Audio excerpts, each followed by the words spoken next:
Video नहीं दिखाई देगा तुमको, विदाउट वीडियो ना जी।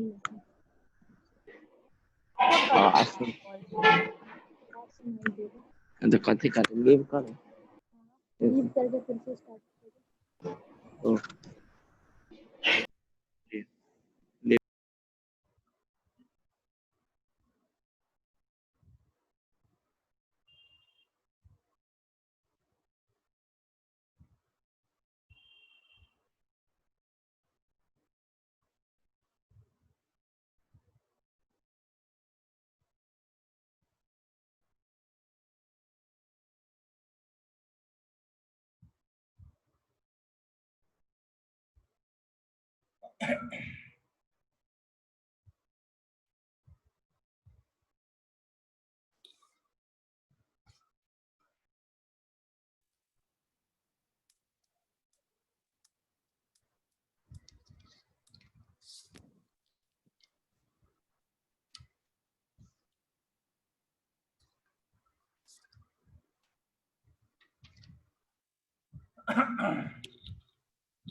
ओके बच्चों, आवाज मिल रही है मेरी आप लोग को?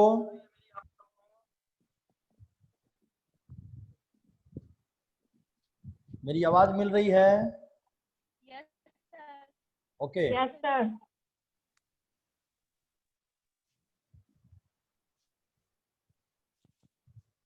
चलिए आगे बात करते हैं।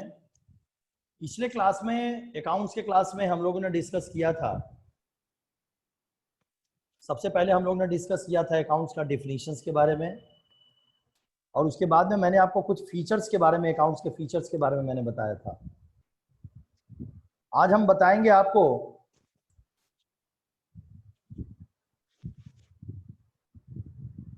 अकाउंट्स के अकाउंटिंग साइकिल के बारे में, कि अकाउंटिंग साइकिल क्या होता है और अकाउंटिंग साइकिल ये वर्क कैसे करता है। सब कुछ कॉपी पे नोट करते चलेंगे। अकाउंटिंग साइकिल में जो डायग्राम मैं बना रहा हूं, उस डायग्राम को आप प्लीज बनाएंगे।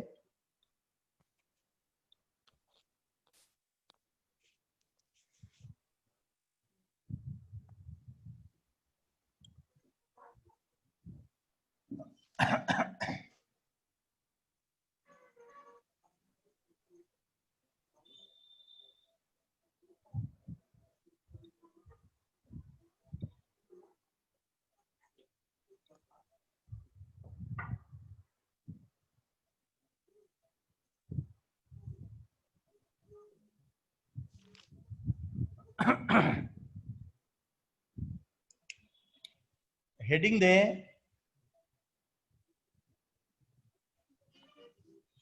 Accounting cycle.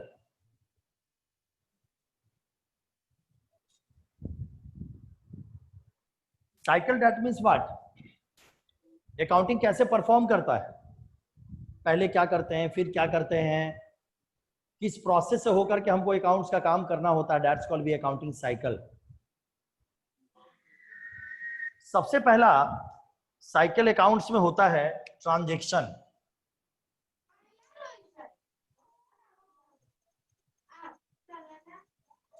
ट्रांजैक्शन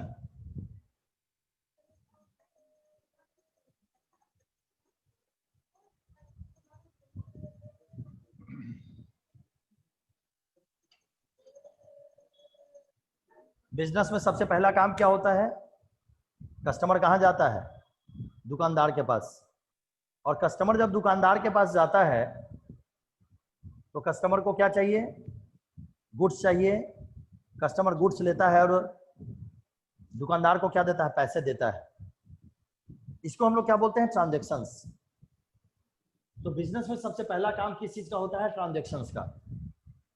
ट्रांजैक्शन जब होगा तो इसके बाद क्या बनेगा, जर्नल।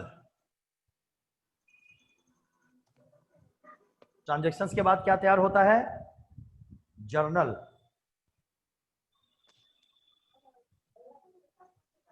जर्नल के बाद क्या बनता है,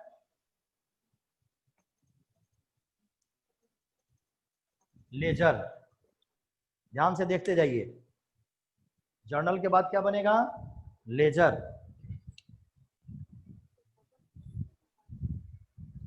लेजर के बाद क्या बनेगा, ट्रायल बैलेंस। लेजर के बाद क्या तैयार होता है, ट्रायल बैलेंस। और ट्रायल बैलेंस के बाद हमारा तैयार होता है फाइनेंशियल स्टेटमेंट। देखिए बच्चों, सबसे पहला काम क्या हुआ, ट्रांजैक्शन। बिजनेस में गुड्स और सर्विसेज का क्या हुआ, हम लोगों ने एक्सचेंज किया, that's called be transactions. Transactions जब बिजनेस में होगा उसके बाद हम लोग क्या करेंगे, इस ट्रांजैक्शंस को हम लोग रिकॉर्ड करते हैं। डेफिनेशन में मैंने आपको बताया भी था, इस ट्रांजैक्शंस को हम लोग क्या करेंगे, रिकॉर्ड करेंगे। ट्रांजैक्शंस को जब रिकॉर्ड करेंगे तो क्या बनाएंगे, जर्नल एंट्री बनाएंगे। जर्नल जब बन जाएगा तो क्या बनेगा, लेजर। लेजर के बाद क्या बनेगा, ट्रायल बैलेंस। और ट्रायल बैलेंस के बाद क्या बनेगा, फाइनेंशियल स्टेटमेंट। ये प्रोसेस चलता रहता है। 1 अप्रैल यहां से स्टार्ट होता है, 1 अप्रैल से लेकर 31 मार्च तक फाइनेंशियल स्टेटमेंट बना। फिर अगले साल 1 अप्रैल से फाइनेंशियल स्टेटमेंट, फिर नेक्स्ट ईयर 1 अप्रैल से फाइनेंशियल स्टेटमेंट, फिर नेक्स्ट ईयर से फाइनेंशियल स्टेटमेंट। जरा ध्यान से देखिएगा। तो ये जो प्रोसेस है, प्रोसेस हमारा चलता रहता है। और इसी प्रोसेस को हम लोग क्या बोलते हैं, अकाउंटिंग साइकिल। पूरे ईयर ये प्रोसेस मूव करता रहता है। इसमें एक छोटी सी बात और बताएंगे, जब ये बेटा ट्रांजैक्शंस होता है तो इस ट्रांजैक्शन से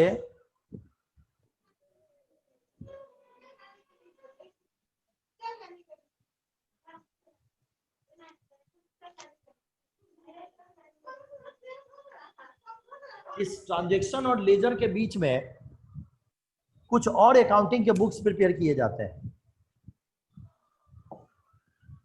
वो कौन कौन से बुक्स होते हैं, जैसे मैं आपको बता दूं कि ऑर्गेनाइजेशन जो हमारी होती है, एक होती है बिग कंसर्न ऑर्गेनाइजेशन और एक होती है स्मॉल कंसर्न ऑर्गेनाइजेशन। तो जो स्मॉल कंसर्न ऑर्गेनाइजेशन है, इसमें क्या होता है, small concern organisation financial statement prepare नहीं करवा सकती, इसके पास इतना पैसा नहीं होता है, और ये चार्टर अकाउंटेंट अफोर्ड नहीं कर सकती किसी भी हालत में। तो जो छोटा मोटा ऑर्गेनाइजेशन होता है वो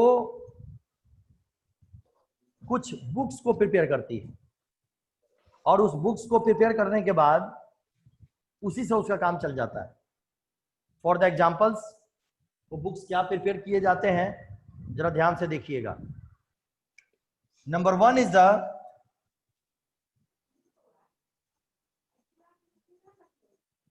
कैश बुक। पहले समझ लीजिए फिर नोट कीजिएगा। Number 1 is the cash book. Small concern organisation में कैश से रिलेटेड जितने ट्रांजैक्शंस होंगे वे सारे ट्रांजैक्शंस को क्या करता है, इसमें ट्रांसफर करता है। कैश से रिलेटेड सारे, कैश रिसीव हो, कैश पेमेंट हो, सारे ट्रांजैक्शंस।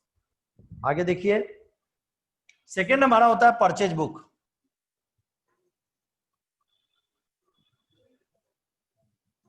इसमें कौन से ट्रांजैक्शंस ट्रांसफर किए जाते हैं, only credit purchase, only credit purchase. Okay Adarsh Raj ji, कुछ कहना है सर? मिस्टर आदर्श राज,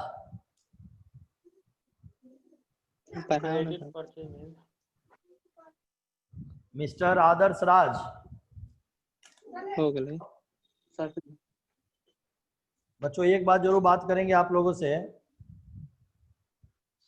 मैंने ऑनलाइन क्लासेस को प्रूफ कर दिया है। अभी तो आप लोग 2-3 दिन से क्लास ही कर रहे हैं। मेरी क्लासेस 12th के जितने बच्चे हैं सारे बच्चे मेरे ऑनलाइन क्लास कर रहे हैं। और अब वो बच्चे कहते हैं कि मुझे ऑफलाइन की जरूरत ही नहीं है। मैं आपको बता दूं कि एक एक चीज, सिलेबस की सारी चीजें मैंने ऑनलाइन में सारी चीजें बच्चों के सामने रख दी। ऑनलाइन में बच्चों को ज्यादा रिस्पॉन्सिबल होना पड़ता है, आपको रिस्पॉन्सिबिलिटी दिखानी होती है। जैसे आप क्लास आ गए हैं, अभी आपने देखा है मेरा जो ओल्ड बैच, कुछ बच्चे उसमें एंट्री कर गए थे, उस बैच में देखा है आपने कैसा क्लास चल रहा था। अभी आप लोग नए हैं, अब जैसे क्लास में हम हैं, मैं तो कहता हूँ वीडियो पे आके क्लास कीजिए। और अब आप ऑनलाइन क्लास कर रहे हैं, घर पे आपस में बात कर रहे हैं, तो बेटा अकाउंट्स है और ये बहुत ही स्टैंडर्ड सब्जेक्ट है। साइंस से ज़्यादा मेहनत आपको करना पड़ेगा। 90% टीचर हैं बच्चों को ऐसे ही लेकर के जाते हैं, थ्योरी व्यूरी कोई कुछ नहीं पढ़ाता है। और जब तक आप थ्योरी, हम लोग सीबीएसई से जुड़े हुए हैं और पता है सीबीएसई में क्या स्टैंडर्ड होता है।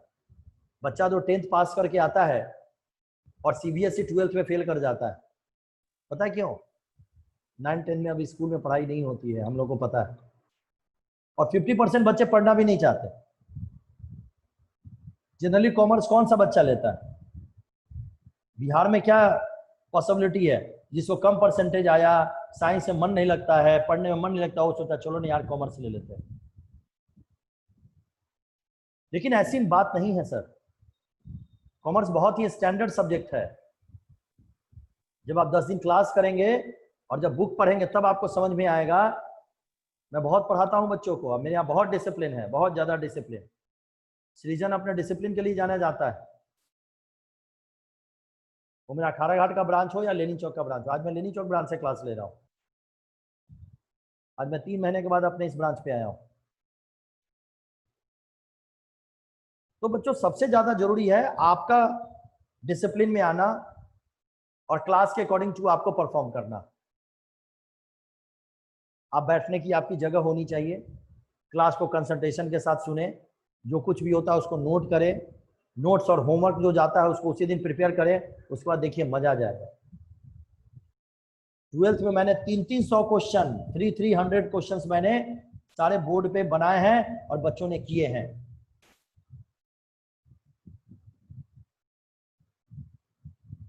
और अभी जो ओल्ड बैच है मेरा, उस ओल्ड बैच में बच्चे एकदम सिस्टमैटिक सारे क्वेश्चंस कर रहे हैं। तो थोड़ा सा आपको सीरियस होना पड़ेगा। क्लास के समय थोड़ा सा बातचीत कम कीजिए दोस्तों के साथ, और थोड़ा सा आपको डिसिप्लिन में रहना होगा। डिसिप्लिन में रहिएगा, आपका काम अपने आप हो जाएगा, और नहीं तो परेशानी आपकी बढ़ जाएगी। और किसी भी तरीके का कोई भी क्वेश्चन आता हो, हम बैठा दो, जब भी आपको किसी तरह की का कोई भी कंफ्यूजन हो, क्वेश्चंस पूछना हो, तो आप पूछिए। सलोनी कुमारी, सर आज फर्स्ट डे है मेरा। बेटा एकदम एक टॉपिक निकला है डिफिनीशन और एक टॉपिक निकला है फीचर, और मैं साइकिल बता रहा हूं, ठीक है? उसके लिए एकदम परेशान नहीं होइएगा, मैंने रिवाइज भी कर दिया है। तो मैं बात कर रहा था अकाउंटिंग साइकिल के बारे में। मैं आपसे कह रहा था कि अकाउंटिंग साइकिल होता क्या है। अकाउंटिंग साइकिल में फर्स्ट प्रोसेस मैंने बोला, सबसे पहला हमारा क्या होता है? ट्रांजैक्शंस। ट्रांजैक्शंस के बाद journal, ledger, trial balance and financial statement. ये सारी चीजें पूरे ईयर मूव करती रहती। लेकिन ट्रांजैक्शंस के बाद जो स्मॉल कंसर्न ऑर्गेनाइजेशंस होते हैं, जिनके पास पैसे कम होते हैं, वे क्या करती है? कुछ बुक्स प्रिपेयर करती है जिससे उसका काम चल जाए। बुक में सबसे पहला बुक होता है cash book, second book is the purchase book, third book is the cell book,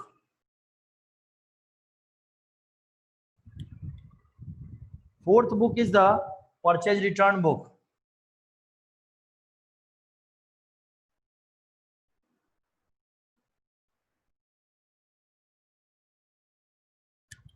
purchase return book. Next is the sale return book.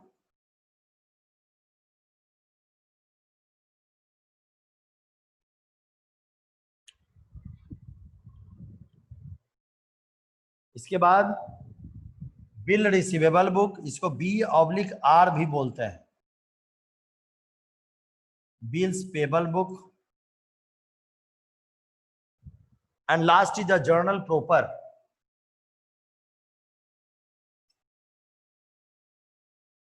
Journal proper. अब आप कहेंगे कि सर ये भी अकाउंटिंग और ये भी अकाउंटिंग है. Yes, that's called be a book keeping.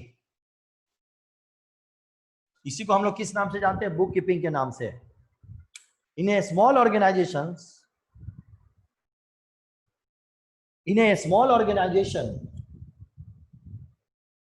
we are using the main books, cash book. In a cash book, all types of cash transactions are transferred in cash book. And purchase book, all types of credit purchase is transferred in purchase book. All types of credit purchase, that means purchase goods from Ram on credit. Credit purchase का बेटा मतलब होता है कि जिसका payment आपको नहीं मिला हो. ओके, जिसका पेमेंट आपको नहीं मिला हुआ हो, that's called be a credit purchase. Sir जी, हमने कोई सामान खरीदा और उसको कैश में पेमेंट किया, तो उसको किस बुक में रखेंगे? कैश बुक में. कैश बुक में. जी, परचेज बुक में नहीं रखते हैं? नहीं, बुक कीपिंग में. बुक कीपिंग में इससे को कैश ट्रांजेक्शन है. जी, ठीक है ना.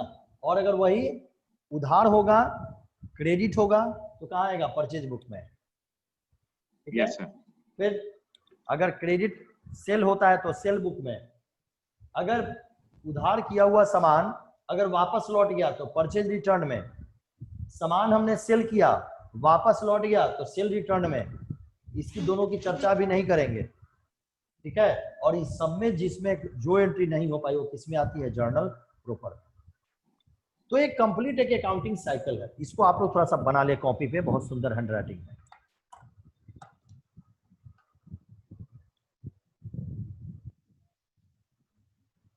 कॉपी पे नोट कर ले.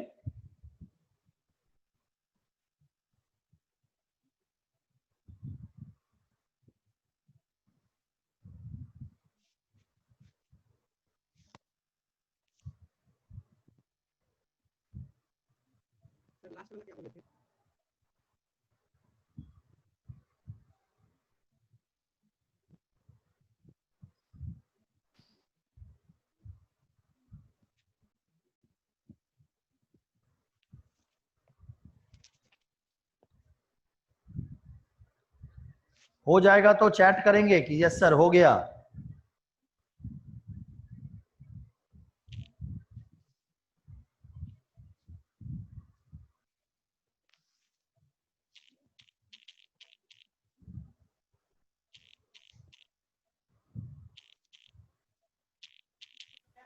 B/R book और B/P book का full form.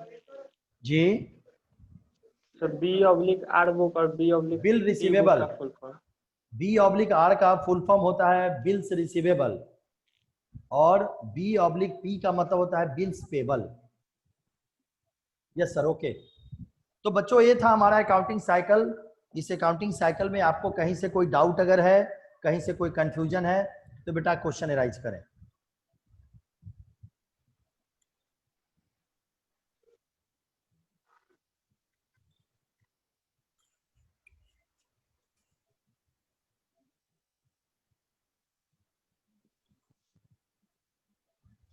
Sir. Yes sir. Trial balance में क्या होता है? सर देखिए, trial balance is the form of summarising. मैंने पिछले क्लास में आपको बताया था कि हम लोग अकाउंटिंग करते हैं, ट्रांजैक्शंस होता है, ट्रांजैक्शंस को हम लोग क्या करते हैं? रिकॉर्ड करते हैं. रिकॉर्ड में जर्नल एंट्री बनाते हैं. फिर हम लोग क्या करते हैं? क्लासिफाई करते हैं, लेजर बनाते हैं. क्या सर इस दोनों में गलतियां नहीं हो सकती है? सर हो सकती है कि नहीं हो सकती है? हो सकती है, इंसान है. जी. गलतियां हो सकती है। तो उसके बाद हम लोग क्या करते हैं, ट्रायल बैलेंस बनाते हैं। ट्रायल बैलेंस का बेसिक ऑब्जेक्टिव होता है to identify the arithmetical accuracy. अगर बेटा आपके जर्नल लेजर में गलती होगी तो ट्रायल बैलेंस का दोनों साइड का बैलेंस ही मैच नहीं करेगा। तो ट्रायल बैलेंस हम लोग इसलिए बनाते हैं कि किसी तरह की गलती अगर हो रही हो हमारी अकाउंटिंग में, ठीक है, तो उसका पता आपको चल जाएगा। जैसे ही ट्रायल बैलेंस बनाएंगे तो उसका दो साइड होता है, सिखलाएंगे बनाना, एक डेबिट म्यूट करके रखो।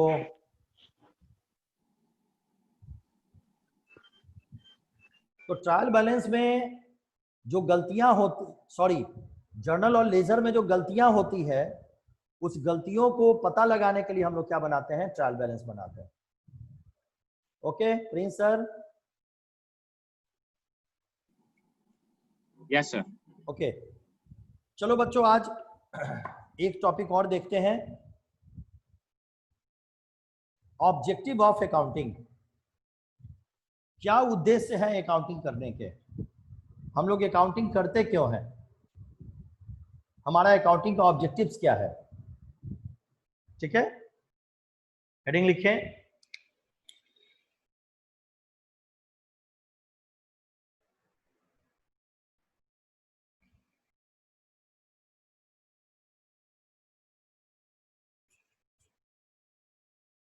Objective of accounting.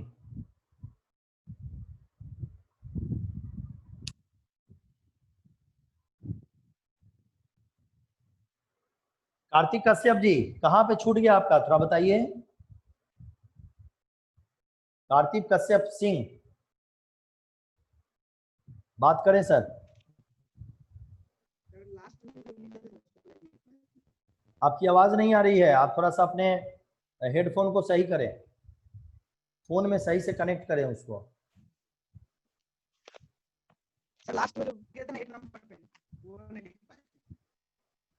Kartik sir आपकी आवाज नहीं आ रही है, थोड़ा एक सही से, थोड़ा एक बार और लगाए, प्रयास करें,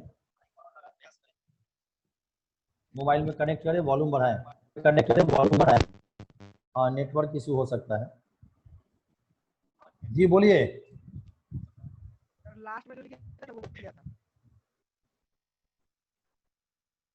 लास्ट में मैंने लिखा था बिल रिसीवेबल बुक, यहां ध्यान से देखिए, लास्ट में था बीआर बुक और उसके बाद था बीपी बुक, ठीक है ना, और इसके बाद था journal proper, journal proper. Okay okay, और आप अपना हेडफोन सही कर लीजिएगा ऋतिक कश्यप जी, ठीक है ना जी, अपना हेडफोन सही कर लीजिएगा थोड़ा।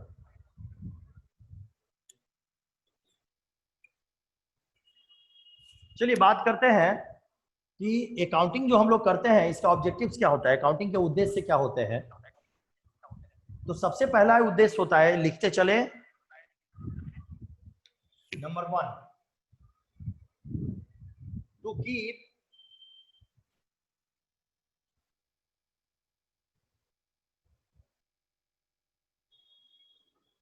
systematic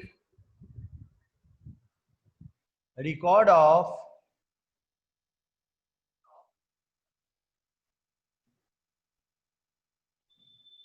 business transaction,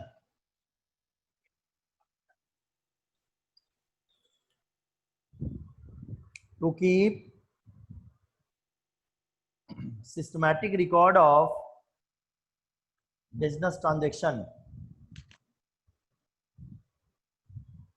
क्या मतलब हुआ sir, to keep systematic record of business transaction. That means कि जो भी बिजनेस के अंदर लेन देन होते हैं, ट्रांजेक्शन्स होता है, उस ट्रांजेक्शन्स को हम लोग को क्या करना है, उसकी जर्नल बनानी है, जर्नल एंट्री करना है, ठीक है। और जर्नल एंट्री कैसे करेंगे वो पढ़ेंगे हम लोग।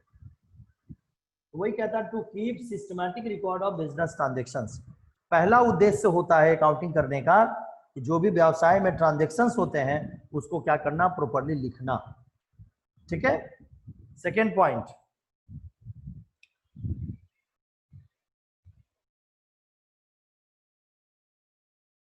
टू कैलकुलेट प्रॉफिट और लॉस, टू कैलकुलेट प्रॉफिट और लॉस, हम लोग को क्या काम करना होता है? बिजनेस में क्या लाभ हुआ, बिजनेस में क्या हानि हुई, इन सब चीजों को हम लोग को क्या करना होता है? पता लगाना होता है।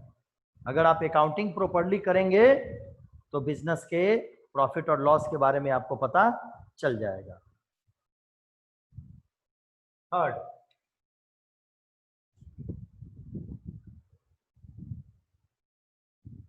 To know the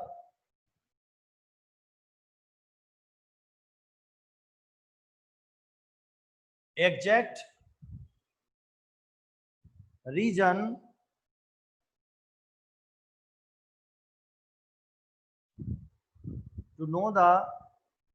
reason leading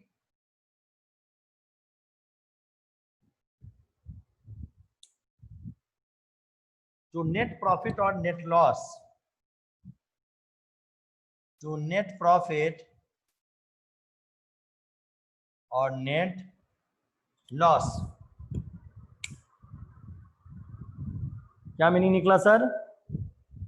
अगर आपके बिजनेस में आपको प्रॉफिट और लॉस हो रहा है तो उसके पीछे रीजन क्या है, क्या कारण है प्रॉफिट और लॉस होने का? ठीक है, तो जो कारण है उसके बारे में भी हमको क्या करता है? अकाउंटिंग बता देता है। नोट हो गया?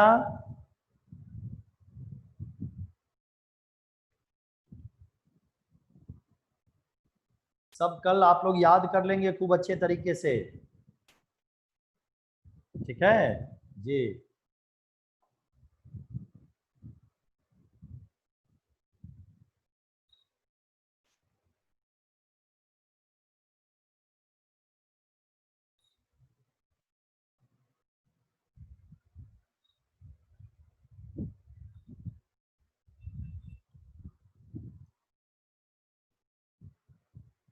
फोर्थ पॉइंट लिखे, to ascertain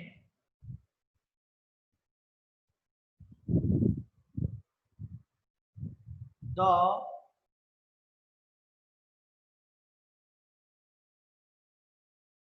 financial position of the business,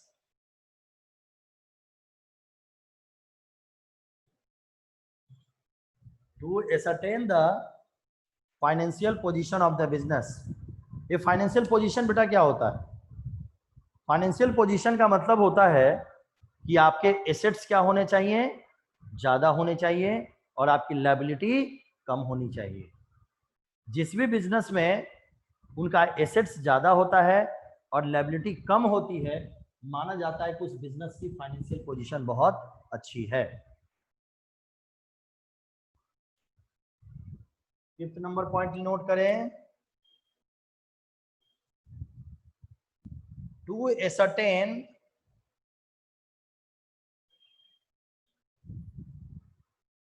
the progress of the business,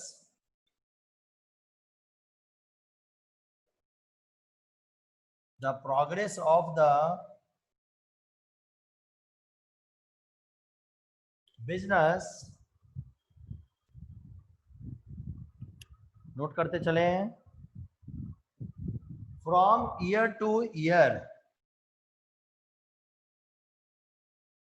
from year to year। क्या करते हैं आप? अगर आप 10 साल से बिजनेस कर रहे हैं तो एवरी ईयर आपके बिजनेस का कंडीशन क्या है, आपका बिजनेस कैसा चल रहा है?